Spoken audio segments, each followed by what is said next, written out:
అక్రమ వలసలపై అమెరికానే కాదు, గల్ఫ్ దేశాలు కూడా కఠినంగా వ్యవహరిస్తున్నాయి. ఈ ఏడాది అగ్రరాజ్యం కంటే ఎక్కువగా సౌదీ అరేబియా భారతీయులు స్వదేశానికి తిప్పి పంపింది. సౌదీ అరేబియా 11,000 మందికి పైగా భారతీయులను వెనక్కి పంపింది.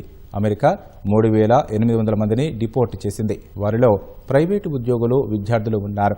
మయన్మార్ 1,591 మందిని, మలేషియా 1,483 మందిని, యునైటెడ్ అరబ్ ఎమిరేట్స్ 1,469, బహ్రెయిన్ 764 మంది భారతీయులను స్వదేశానికి పంపించాయి. వీసా కాలపరిమితి ముగియడం లేదా సరైన పత్రాలు లేకుండా ఉద్యోగాలు చేయడం లేదా యజమానుల నుంచి తప్పించుకోవడం లేదా కార్మిక చట్టాల ఉల్లంఘన వంటి కారణాలతో గల్ఫ్ దేశాలు భారతీయులను డిపోర్ట్ చేశాయి. 2025లో 81 దేశాలు దాదాపు 24,600 మంది భారతీయులను స్వదేశానికి పంపించాయి. ఈ మేరకు విదేశీ వ్యవహారాల శాఖ రాజ్యసభకు ఓ నివేదిక సమర్పించింది. ఇటీవల ఆ డేటాను అందించగా తాజాగా అది వెలుగులోకి వచ్చింది.